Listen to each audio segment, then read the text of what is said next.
Thank you for joining us for this briefing on the ongoing state visit by Prime Minister Sri Narendra Modi to Sri Lanka.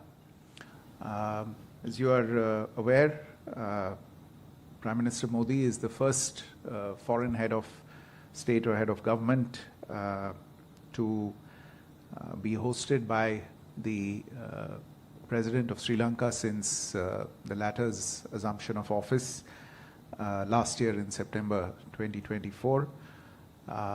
Earlier in December last year, President Anura Kumar Dissanayake chose India as his first overseas destination for a state visit after assuming office. These two visits happening in quick succession demonstrate the rather special and unique nature of the India-Sri Lanka partnership. The ongoing visit is a very substantive one and rich in outcomes. So let me take you through a little bit of what has happened since the arrival of Prime Minister yesterday late in the evening and some of the discussions that have already taken place today. So you would be aware that after concluding his engagements at the BIMSTEC summit in Bangkok in Thailand, the Prime Minister arrived yesterday evening in Colombo to a very warm welcome.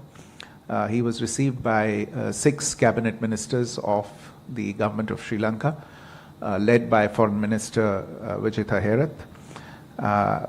Later on at the hotel, he received a very warm welcome from the Indian community that had gathered there in good numbers. Several collaborative works featuring common cultural themes from India and Sri Lanka, such as Sri Lankan audiobook of stories from the Panchtantra, the Jatak tales, the Hitopdesh, and the Pali composition of Geet Govind, etc., were on display to mark the occasion.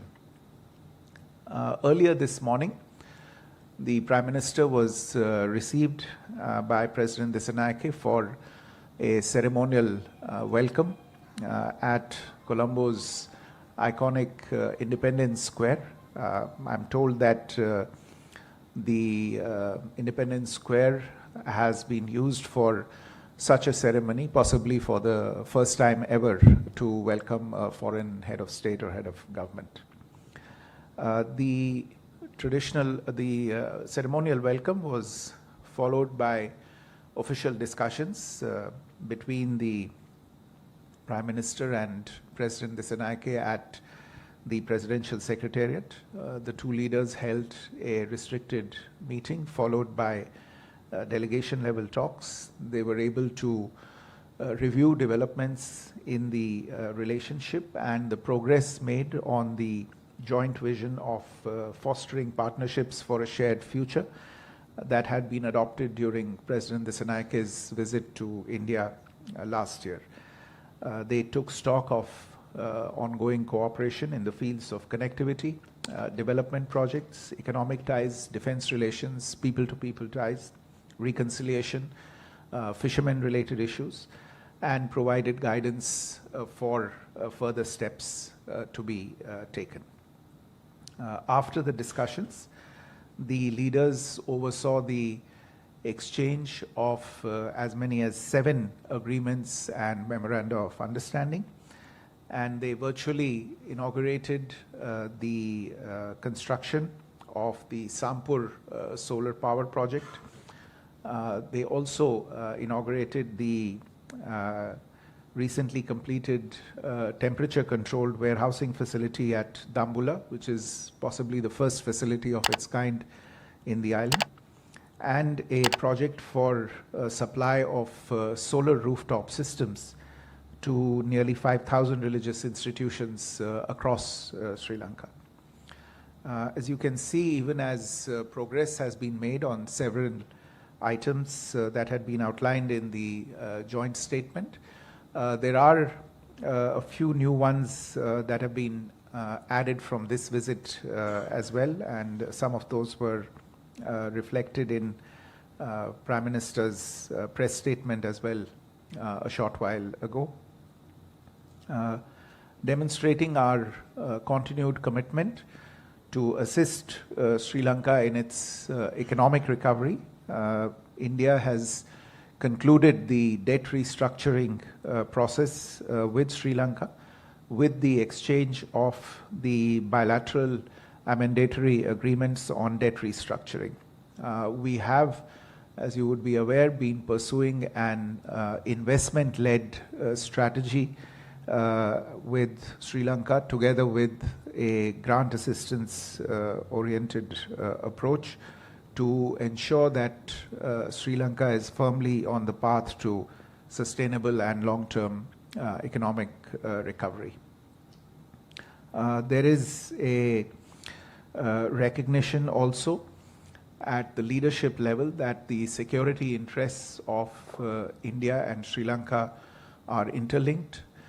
Both leaders made this point emphatically today, both in their restricted as well as delegation level talks, and then during the press statements as well.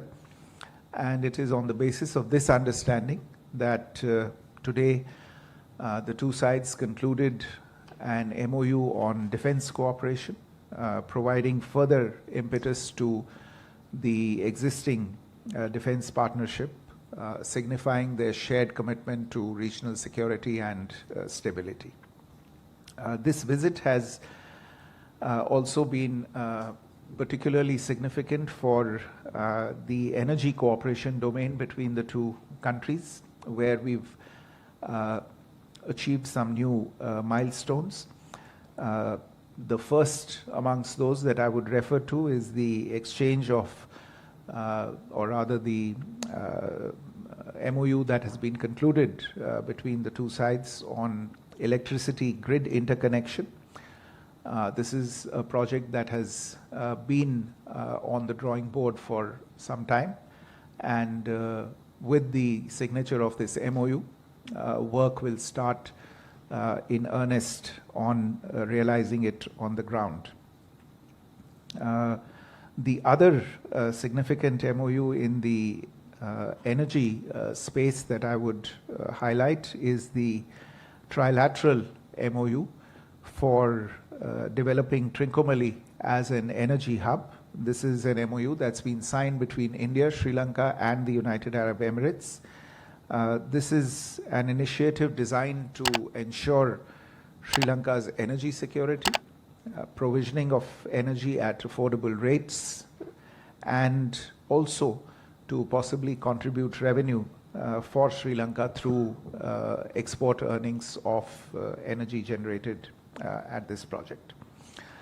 The MOU on digital transformation, which was also exchanged today, will enable the development and scaling up of digital solutions for Sri Lanka across the entire digital public infrastructure domain.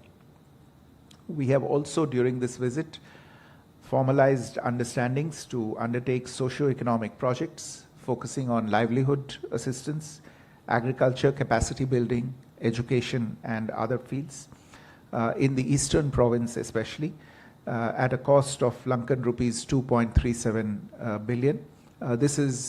These projects are funded through grant assistance.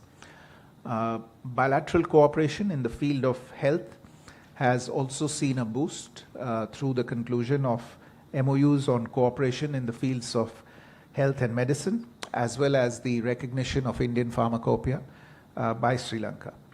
These understandings will facilitate the expansion of cooperation in the domain of health, including provisioning of high quality and affordable medicines to the people of Sri Lanka. In terms of inaugurations, I have referred to the groundbreaking of the 120 megawatt Sampur solar power project by both leaders. This will support Sri Lanka in its clean energy transition, reduce electricity costs for consumers, create jobs, and stimulate growth. Similarly, the joint inauguration of the supply of solar rooftop systems to 5,000 religious institutions across Sri Lanka will help enhance energy security for various establishments and contribute up to 25 megawatts of solar electricity to Sri Lanka. You would perhaps also have noted the Prime Minister's announcement as a very, very special gesture and emblematic of the civilizational, cultural, and religious ties between the two countries.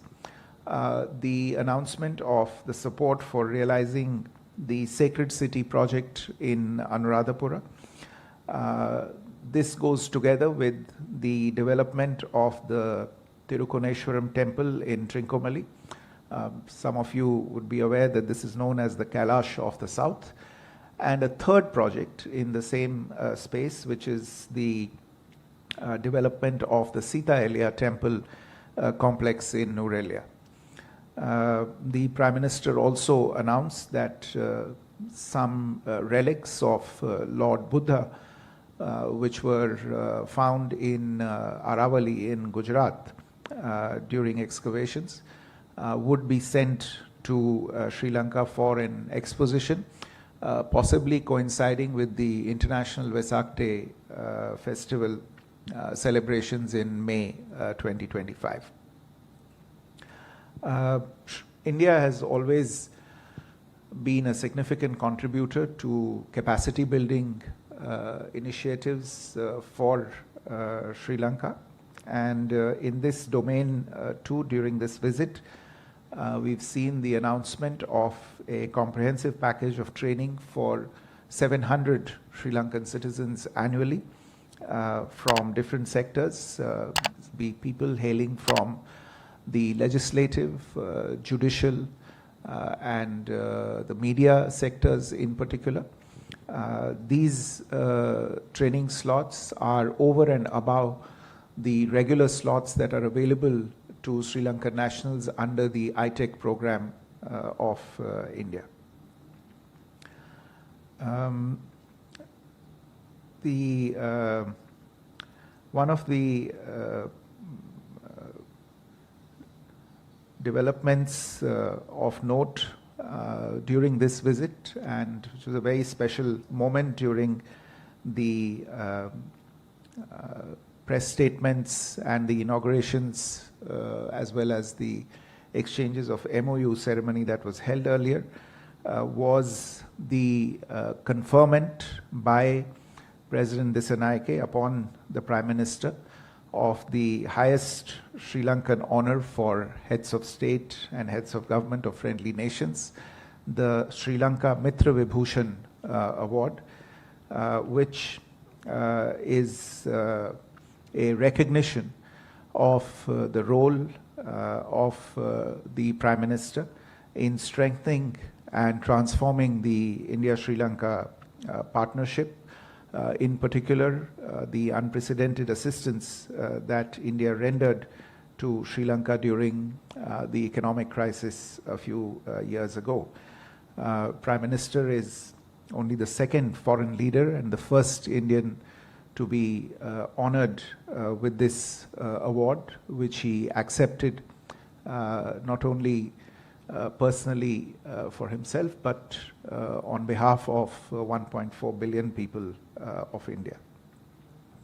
Later today, the Prime Minister will be meeting with the leader of the opposition, the Honorable Sajit Premadasa, as well as political leaders from the north and the east, as also the upcountry region. He will also later this afternoon visit the IPKF memorial to lay a wreath there in remembrance of our brave soldiers who made the ultimate sacrifice in defending the unity and territorial integrity of Sri Lanka. Tomorrow, the Prime Minister and President Dissanayake will together visit Anuradhapura to seek blessings at the Jayasri Mahabodhi temple there, and also inaugurate two railway projects that have been undertaken there with Indian assistance. So overall, as I said in the beginning, this has been a very significant and substantive visit, rich in outcomes, and has added significant momentum to our partnership. It has reaffirmed India's stance of standing with the people of Sri Lanka as they continue on their journey of economic recovery and growth, and has also underlined the fact that the well-being and prosperity and security of both countries is interlinked, and that is something that has the imprint of both leaderships.